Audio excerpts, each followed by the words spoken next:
Hello warriors, स्वागत है आपका अपने चैनल जी दरोगा जी में। आज हमारे बीच एक और दरोगा जी हैं। चलिए इनसे जानते हैं कि इन्होंने अपनी तैयारी कैसे की ताकि आप लोगों को आने वाली दरोगा की वैकेंसी में मदद मिल सके। स्वागत है आपका सर जी दरोगा जी चैनल में। बहुत बहुत धन्यवाद आपका। सर से सेल्फ इंट्रोडक्शन लेते हैं कि सर कहाँ से हैं और इनका नाम क्या है। सर अपना सेल्फ इंट्रोडक्शन दीजिए। सर मेरा नाम अभिषेक राज है और मैं ईस्ट चंपारण से बिलोंग करता हूँ और अभी मेरा सिलेक्शन 1275 बिहार दरोगा में हुआ है। सबसे पहले तो सर को कॉन्ग्रेचुलेशन कि इन्होंने अपने लिए एक सीट सुनिश्चित किया 1275 में। अच्छा सर, आपको यहाँ तक पहुंचने में किन किन लोगों का सपोर्ट रहा है, एक सपोर्टिव रोल जो निभाते हैं, जिनको आप ये भूमिका में देखे हो कि हाँ मुझे यहाँ तक पहुंचने में इनका बहुत ज्यादा अहम योगदान रहा है। सर सबसे पहले आपका बहुत बहुत धन्यवाद। और इस मतलब जर्नी में जो सफलता मिली है मुझे इस जर्नी में, सबसे पहला रोल तो पेरेंट्स का होता है, फैमिली का होता है, क्योंकि शुरुआत उन्हीं से होती है और शुरू वही करते हैं कि हमें अपने बच्चे को कुछ बनाना है और पढ़ाना है। तो फैमिली सपोर्ट होता है और उसके बाद जो भी इस जर्नी में आगे मिलते जाते हैं, जैसे गुरु हो गया, दोस्त हो गया, और जहाँ जहाँ जिसकी जरूरत होती है वो सब लोग इस जर्नी में सपोर्ट करते हैं। तो इस जर्नी में ओवरऑल कहा जाए तो पेरेंट्स, मेरे बड़े भाई और गुरु और फ्रेंड्स लोग का, सब लोग का सपोर्ट रहा है। सर आपका ये दरोगा का जो कौन सा अटेम्प्ट था? देखिए, दरोगा के लिए मेरा पहला अटेम्प्ट था, लेकिन वैसे मैं तैयारी पहले से कर रहा था, बट ये दरोगा देने के लिए मेरा ये पहला अटेम्प्ट था। तो सर ने फर्स्ट अटेम्प्ट में ही दरोगा क्लियर कर लिया है। अच्छा सर, इससे पहले आपने कहीं कोचिंग भी किया था केवल दरोगा के लिए या फिर आप और किसी और चीज की तैयारी कर रहे थे? देखिए सर, मैं तैयारी दूसरे चीज का, कमीशन का करता था, बीपीएससी वगैरह का तैयारी करता था। दरोगा के लिए मैं कहीं तैयारी नहीं किया हूँ, तो इसलिए इसका मतलब जो उधर पढ़ा वही मुझे बेनिफिट किया, क्योंकि ओवरऑल जीएस बेस्ड एग्जाम होता है, तो जो वहाँ पे पढ़ाई किया वही यहाँ मुझे सपोर्ट मिला या उसका मुझे हेल्प मिला, तो इसलिए क्रैक हो गया मतलब। तो कहीं ना कहीं जब सिलेबस, क्योंकि ज़्यादा डिफर नहीं है, जीएस बेस्ड क्वेश्चन पूछते हैं, तो वही हेल्प किया मुझे। अच्छा सर, आपने अपने से तैयारी किया तो आप क्या मतलब संदेश देना चाहेंगे और भी एस्पिरेंट्स को जो अभी तैयारी कर रहे हैं कि वो सेल्फ स्टडी पे ज्यादा फोकस करें? जैसे कि अभी पटना में ऐसा माहौल खराब हो चुका है कोचिंग वालों का, वो अपने कोचिंग के प्रमोशन के लिए कुछ भी कर रहे हैं। लाइक मैं बोलना नहीं चाहूंगा क्योंकि अभी आप यूट्यूब पे भी देख रहे होंगे बहुत सारे स्कैम का चर्चा हो रहा है।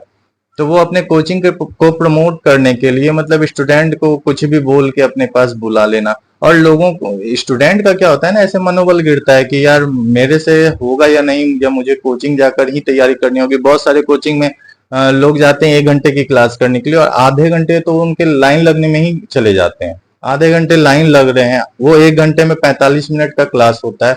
तो ऐसे में उनका टाइम किल हो रहा है और उन्हें समझ नहीं आ रहा है। तो आप इस विषय पे क्या कहना चाहेंगे? जी, आपका ये क्वेश्चन जायज है, क्योंकि बच्चा जो फर्स्ट टाइम आता है, अगर आपका बेसिक्स मजबूत नहीं है तो आप फर्स्ट टाइम कोचिंग ले सकते हैं, लेकिन बार बार आप कोचिंग नहीं ले सकते। वन टाइम आप इन्वेस्टमेंट कीजिए कोचिंग में, उसके बाद क्या है कि आप सेल्फ स्टडी की तरफ अपने आप को मोड़ लीजिए। उसके बाद आप सेट प्रैक्टिस कीजिए, प्रीवियस आप जिस भी चीज का तैयारी कर रहे हैं, अगर आप दरोगा का तैयारी कर रहे हैं तो आप उसका उसके स्ट्रिक्ट सिलेबस को फॉलो कीजिए। अगर आपको लगता है कि हाँ मुझे कोचिंग लेनी है तो आप कोचिंग ले, अगर आप कैपेबल है, क्योंकि आजकल सारा चीज यूट्यूब पे अवेलेबल है, आपको लगता है कि आप ऑनलाइन भी कर सकते हैं तो आप ऑनलाइन करके अपने समय को बचा सकते हैं। तो ये डिपेंड करता है पर्सन टू पर्सन की उसकी क्या माइंडसेट है, उसके हिसाब से वो तैयारी कर सकता है। बगल में सिलेबस रखे, प्रीवियस ईयर क्वेश्चन देखे, सेट प्रैक्टिस करे। बट हाँ, बेसिक्स के लिए उसे एक बार तो पढ़ाई करना पड़ेगा थॉरोली। एक बार पढ़ने के बाद ही आप आगे अपना थोड़ा बहुत जैसे सेट प्रैक्टिस करके, पीआई को लगा के, क्वेश्चंस प्रैक्टिस करके आप अपने सफलता के मुकाम तक पहुंच सकते हैं।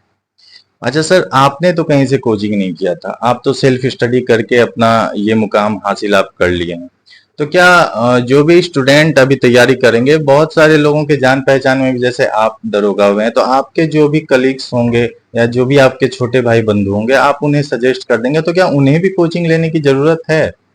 नहीं, अब मुझे लगता है कि यूट्यूब एक माध्यम आ चुका है जिससे आप घर बैठे ऑनलाइन, आपको डिफरेंट डिफरेंट सोर्सेज आपके पास, आप कोचिंग ज्वाइन करोगे तो आप किसी एक का बंद के रह जाओगे। बट यूट्यूब पे क्या है कि आपके पास नंबर ऑफ प्लेटफॉर्म्स है, तो आपको अगर ये सब्जेक्ट इसका अच्छा नहीं लगा तो आप वहां जा सकते हैं, वो सब्जेक्ट उसका अच्छा नहीं लगा तो आप किसी और से, तो आपके पास वैरायटी ज्यादा होगा तो आप उस सब्जेक्ट के लिए अलग अलग टीचर को फॉलो कर सकते हैं। बाकी सेल्फ स्टडी कर सकते हैं और पीवाईक्यू और प्रैक्टिस सेट से आप अपनी सफलता के मुकाम पर पहुंच सकते हैं। अच्छा सर, आपने बुक लिस्ट क्या फॉलो किया था? क्योंकि सारे कैंडिडेट का ये रहता है कि जो भी एस्पिरेंट उनको, जैसे कि आपने भी कभी किन्हीं का वीडियो देखा होगा कि हाँ भाई ने ये बुक लिस्ट फॉलो किया है तो इनका हो गया तो मैं भी ये करता हूँ। तो आप क्या बुक लिस्ट सजेस्ट करेंगे जो आपने किया है सर, वही बताएंगे। देखिए, मेरा तो दरोगा का पहला अटेम्प्ट है तो मेरे पास बहुत कम समय था, तो प्री तो मैंने ऐसे निकाला, बट मेंस के लिए मुझे सिलेक्टेड पढ़ना था क्योंकि टाइम 1 महीने का था। तो मैंने कुछ सेट बनाए, जो भी मार्केट में सेट आ रहे थे वो सेट बनाए। पीवाईक्यू को थोरोली फॉलो किया, मतलब जो उसके डिस्क्रिप्शन थे, जो उसके एक्सप्लेनेशन थे, उसको फॉलो किया। क्योंकि अगर आप एक क्वेश्चन बनाते हैं तो आप वो एक क्वेश्चन नहीं बनाते बल्कि आप 4 क्वेश्चन बनाते हैं, क्योंकि उसमें 3 ऑप्शंस भी होते हैं। तो अगर आप उसका एक्सप्लेनेशन देखेंगे तो एग्जाम में वो भी बेनिफिट करते हैं। तो इसलिए अगर बुक लिस्ट की बात किया जाए तो आपको सबसे पहले आपके पास प्रीवियस ईयर क्वेश्चन होना चाहिए। जीएस के लिए जो कॉमन यहाँ पे माने अच्छे सबसे जाने माने बुक है लूसेंट या फिर क्राउन। मैंने क्राउन को फॉलो किया था, बहुत लोग लूसेंट को फॉलो करते हैं, तो आप लूसेंट या क्राउन में से दोनों में से कुछ एक फॉलो कर सकते हैं। बाकी आप सेट प्रैक्टिस करें, यही 2-3 चीज, लिमिटेड सोर्स को आप अपने पास रखें ताकि आपका माइंड ज्यादा डाइवर्ट ना हो। क्योंकि अगर आपके पास अगर सोर्सेज ज्यादा होंगे तो आपका डाइवर्जन भी उतना ज्यादा होगा। अगर आप 10 बुक को 10 बार पढ़ेंगे और एक बुक को 10 बार पढ़ेंगे तो वो ज्यादा बेनिफिट होगा कि आप एक बुक को 10 बार पढ़े, तो that will lead you to success. कि जैसा कि सर ने कहा लिमिटेड सोर्स को अपनाएं। आप लोग ये मत कीजिए कि मार्केट गए, इनका नोट्स बिक रहा है उनका भी नोट्स ले लिया, क्योंकि नोट्स में वो सारी चीजें अवेलेबल नहीं होती जो बुक में होती है। क्योंकि क्वेश्चन का पैटर्न ऐसा हो गया ना कि जब तक आप डीप नहीं पढ़ोगे, अब आप ऐसे थ्रोली पढ़ के नहीं निकल सकते हो, आपको डीप नॉलेज होना ही पड़ेगा, आपको बुक का सहारा लेना पड़ेगा। आप नोट्स के पीछे मत भागो। बहुत सारे नोट्स हैं मार्केट में, आप किन किन का नोट्स लेकर पढ़ोगे? अगर इस बार आप सिलेक्शन नहीं ले पाते हो, फिर आप नेक्स्ट टाइम नोट्स चेंज करोगे। आप बुक को सेलेक्ट करो, जैसा कि सर ने कहा सेलेक्टेड बुक ही पढ़ना है। 3 से 4 बुक का नाम सर ने बताया है, तो सर ने भी इसी को फॉलो किया। और चलिए सर से जानते हैं, इन्होंने जो प्रीवियस ईयर क्वेश्चन देखा था वो किसी एक यूट्यूब के माध्यम से देखा था या किस, मतलब सर से ये पूछने की कोशिश करते हैं कि प्रीवियस ईयर क्वेश्चन भी अभी बहुत मार्केट में आ चुके हैं, तो सर ने कौन सा बुक पढ़ा था और आपके लिए कौन सा बेटर हो सकता है? देखिए सर, बात पीवाई की है तो वहां पे तो क्वेश्चन फिक्स होते हैं, क्योंकि जो भी पब्लिश करेगा वो सेम क्वेश्चन ही सबको ही डालेगा। डिपेंड करता है एक्सप्लेनेशन पे। वो अब मैं किसी एक पब्लिकेशन का नाम नहीं ले सकता हूँ क्योंकि मार्केट में सारे पब्लिकेशंस है। जो बच्चे को बेस्ट लगे वो उठा के आप पढ़ सकते हैं। जैसे बहुत सारे मार्केट में चलते हैं, किरण पब्लिकेशन है, प्लेटफॉर्म है, ज्ञान बिंदु का अपना है, सब बहुत सारे मार्केट में पीवाई की हुआ है। तो वो बच्चा खुद से उसे उठाए और जो एक्सप्लेनेशन ज्यादा उसमें बेहतर दिया हुआ है, stick to the examination point of view, उसको फॉलो करे, क्योंकि पीवाईक्यू के क्वेश्चंस फिक्स होते हैं, उसमें डिफरेंट नहीं होंगे क्वेश्चंस। अच्छा सर, आपने किसी कोचिंग का नोट्स तो नहीं पढ़ा होगा जैसा मुझे लग रहा है, आप बताएंगे क्या किसी कोचिंग का नोट्स भी आपने फॉलो किया था? जैसा कि मैंने बताया कि मैं तैयारी बीपीएससी का करता था, तो इसलिए मेरा तैयारी हुआ था अच्छे से, इसलिए मुझे किसी दूसरे कोचिंग के नोट्स पढ़ने की जरूरत नहीं पड़ते। बस मैंने पीवाईक्यू का सहारा लिया और सेट प्रैक्टिस मेंस के लिए किया। बस वही मेरे दो मतलब हथियार थे इस सफलता के पीछे। तो आप लोगों को प्रीवियस ईयर क्वेश्चन ध्यान से पढ़ना, और एक एक उसका जो सर ने बताया कि उसमें 4 ऑप्शन होते हैं और 4 क्वेश्चन, एक क्वेश्चन के थ्रू 4 क्वेश्चन आपका बनता है, तो आप लोग एक एक ऑप्शन को ध्यान से पढ़ेंगे। सर से करंट अफेयर के बारे में जानते हैं, क्योंकि करंट अफेयर का बहुत अहम रोल हो चुका है अभी, क्योंकि अभी मेंस में भी पूछे जाने लगे। तो सर आपने करंट अफेयर कैसे पढ़ा था? देखिए सर, करंट अफेयर्स ऐसा चीज है कि आप एक दिन में कंप्लीट नहीं कर सकते उसको। आप कोई भी चीज अगर रेगुलर स्टडी करने वाले स्टूडेंट है तो आपको करंट अफेयर्स, जैसे नहीं होता है कि डॉक्टर जैसे दवा प्रिस्क्राइब करता है कि इसको सुबह शाम खाना है, उसी हिसाब से करंट अफेयर्स है। क्योंकि करंट अफेयर्स जब आप एक बार पढ़ने जाओगे 6 महीने का, 1 साल का, तो वो बहुत ज्यादा बल्कि हो जाता है। तो आपको हर एक मंथ का, उसी मंथ का डेली बेसिस पे हो या फिर मंथली बेसिस पे आपको खत्म करना ही पड़ेगा, अगर आप एक सीरियस एस्पिरेंट है तैयारी करने की। तो करंट अफेयर्स का रोल अब रेगुलरली सारे एग्जाम्स में बढ़ते जा रहे हैं, क्योंकि एक जो फिक्स पैटर्न था क्वेश्चन का वो सारे बच्चे के पास उसका आइडिया लग गया। लेकिन करंट क्या है कि एक समुद्र है जिसका कोई और छोर पता नहीं, तो इसलिए आप कितना भी पढ़ लो वो आपको कम लगेगा। तो आपको करंट के लिए मेहनत करना पड़ेगा, क्योंकि प्रीलिम्स में तो ऑलरेडी 20-30 क्वेश्चन पूछते हैं करंट का। और पहले लोग कहता था कि मेंस में क्वेश्चन नहीं पूछ रहा, लेकिन 1275 के मेंस में भी 5 क्वेश्चन करंट के आए थे। तो अब करंट भी कहीं ना कहीं आपके मेरिट बनाने में बहुत महत्वपूर्ण भूमिका निभाने लगी है, तो आपको करंट पे फोकस अब करना पड़ेगा। अच्छा सर, आप ये एस्पिरेंट्स को बता दीजिए कि वो बहुत कंफ्यूज रहते हैं कि सेट प्रैक्टिस कब करें। बहुत लोग होते हैं कि नहीं, अभी मेरा सिलेबस कंप्लीट नहीं हुआ है तो अभी नहीं करना चाहिए, तो उनको सेट प्रैक्टिस कब से लगाना चाहिए? सर देखिए, सेट प्रैक्टिस जहां तक लगाने की बात है, तो सेट प्रैक्टिस लगाने का दो तरीका होता है। एक तो आप टॉपिक वाइज सेट प्रैक्टिस कर सकते हैं, उससे आपका क्या होगा कि रेगुलर बेसिस पे रिवाइज होगा टॉपिक। एक होता है कि ओवरऑल सिलेबस खत्म होने के बाद। तो आप दोनों तरीके से जैसे लगाना चाहें, अगर आप टॉपिक वाइज लगा के क्वेश्चन कंप्लीट याद करना चाहें, और जब सारा सिलेबस खत्म हो जाए तो आप टेस्ट सीरीज के माध्यम से सेट लगा के आप ओवरऑल अपने सारे फैक्ट को रिवाइज कर सकते हैं। तो ये दो माध्यम है सेट प्रैक्टिस लगाने के। अच्छा सर, फिजिकल की तैयारी कब से करनी चाहिए? क्योंकि इस बार आपने भी देखा होगा, आप तो खुद वहां कर रहे थे, तो आपने देखा होगा कि फिजिकल में मात्र 40% ही रिजल्ट हुआ है। खास करके लड़कों में बहुत ज्यादा लड़के फेल हो गए। तो आप फिजिकल को किस तौर पे देखना चाहते हैं? देखिए सर, बात फिजिकल की है तो फिजिकल आप मेंस के एग्जाम के देने के बाद, वो ये भी डिपेंड करता है आपके फिजिकल स्ट्रेंथ पे। सारे बच्चे का जो फिजिक होता है एक तरह नहीं होता है। जी। तो अगर किसी का पहले से दौड़ रहा है तो उसका दौर बना होगा। अब क्योंकि ये पढ़ाई बंद कमरों की है, तो इस वजह से, और आपको फिजिकल देना है, तो लगभग लगभग सारे बच्चे पढ़ाई करने में लगे रहते हैं। तो अगर जिसकी फिजिक उस तरीके से नहीं है तो वो प्रीलिम्स देने के बाद अपनी फिजिकल की तैयारी पे फोकस करे, और किन्हीं को लगता है कि नहीं मेरा हो जाएगा तो वो मेंस के बाद तैयारी कर सकते। तो ये सिर्फ मेरे कहने से नहीं, बल्कि ये पर्सन टू पर्सन वेरी करेगा।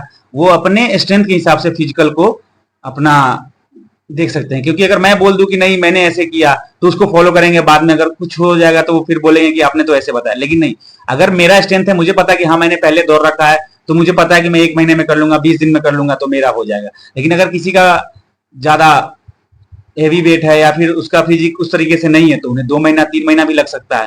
तो ये तरीका है फिजिकल पास करने का कि अपने आप फिजिक के हिसाब से अपना देख के उसको प्रीलिम्स के बाद या मेंस के बाद अपने हिसाब से डिसाइड कर सकते हैं। सर, आपने फिजिकल कहाँ से किया था? देखिए, मुझे यहाँ पे फिजिकल के बारे में कोई आइडिया नहीं था, क्योंकि फर्स्ट टाइम था तो कुछ भी आइडिया नहीं था। तो मेरे दोस्त लोग सब मुझे आइडिया दिए।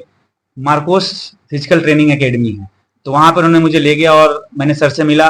और सर बहुत ही सपोर्टिव और बहुत ही मेहनती है। मतलब इस बार के रिजल्ट में मैं देख सकता हूँ कि उनके 80 टू 90% का स्ट्राइक रेट रहा है। जो बच्चा सक्सेस किया वहां से फिजिकल पास आउट किया, तो मैं तो यही बोलूंगा कि जहां से मैं पास किया हूं तो मेरे लिए तो वही बेस्ट है।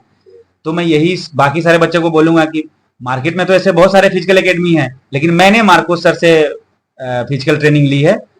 आप लोग भी जाके वहां पे देख सकते हैं और अपनी फिजिकल की तैयारी कर सकते हैं। अच्छा सर, आपने सारी चीजें बता दी।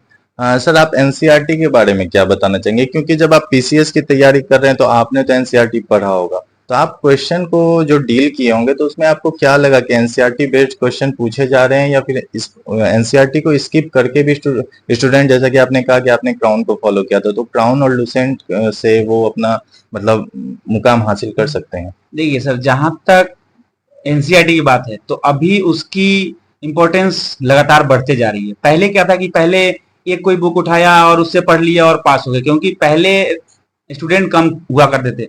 अब दिन पर दिन स्टूडेंट की संख्या भी बढ़ रही है, तो जो एनसीईआरटी की बुक की भी इंपॉर्टेंस उतना ही बढ़ रही है। और उस एनसीईआरटी के बुक में आप उस एज ए स्टूडेंट आप नहीं पढ़ेंगे, एज ए आपको कम्पिटेटिव एग्जाम, मतलब एग्जाम के पॉइंट ऑफ व्यू से पढ़ना है कि वहां में उससे कैसे क्वेश्चन फ्रेम हो सकते हैं। तो एनसीईआरटी अब अपनी इंपॉर्टेंस ज्यादा महत्व रख रही है, एनसीईआरटी अब के टाइम में। तो इसलिए मैं ये कहूंगा, क्योंकि मैंने कमीशन की तैयारी कर रही थी तो मुझे पढ़नी पड़ी एनसीईआरटी, और मैं पढ़ चुका हूँ एनसीईआरटी। तो मैं बाकी बच्चों को भी यही कहूंगा कि एनसीईआरटी आपको वन टाइम अपने आप को इसमें इन्वेस्ट करना चाहिए। नोट्स बना लीजिए एक बार, ताकि आपको बार बार उससे रिवाइज होते रहे, बार बार आपको एनसीईआरटी बुक खोलने की जरूरत नहीं। देखिए, मार्केट में बहुत सारे एनसीईआरटी के नोट्स है, वो नोट्स और आप जो अपने खुद से बनाएंगे, दोनों में बहुत डिफरेंट होगा। तो इसलिए मैं बोलूंगा कि एक बार एनसीईआरटी को पढ़ ले, क्योंकि अभी कुछ क्वेश्चन, क्योंकि मेरिट में एक ही 2 नंबर जो होता है वो डिसाइडिंग फैक्टर होता है।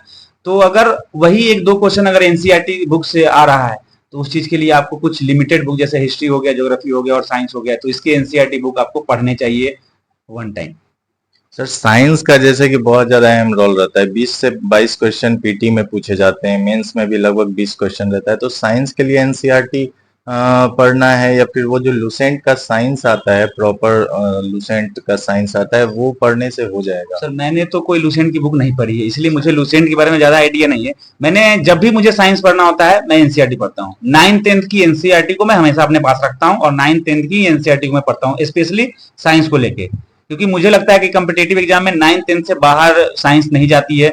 इसलिए एनसीईआरटी 9th-10th को तो हर किसी को पढ़ना चाहिए जो भी कम्पिटेटिव स्टूडेंट है उसको। तो सर ने सारी चीजें आप लोगों को बता दी और आप लोग भी वैसे ही तैयारी कीजिए। सर ने फर्स्ट अटेम्प्ट में निकाला है तो सर का एक अलग एक्सपीरियंस होगा।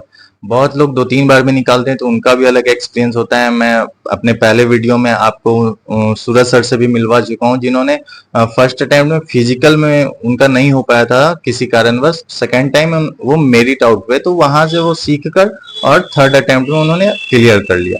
और सर का फर्स्ट अटेम्प्ट में हुआ क्योंकि सर पीसीएस की भी तैयारी कर रहे हैं, तो इनका बेसिक एनसीईआरटी से इन्होंने अपना मजबूत कर रखा है। तो आप लोग 9th-10th की, जैसा कि सर ने बताया, एनसीईआरटी को पढ़ लेंगे।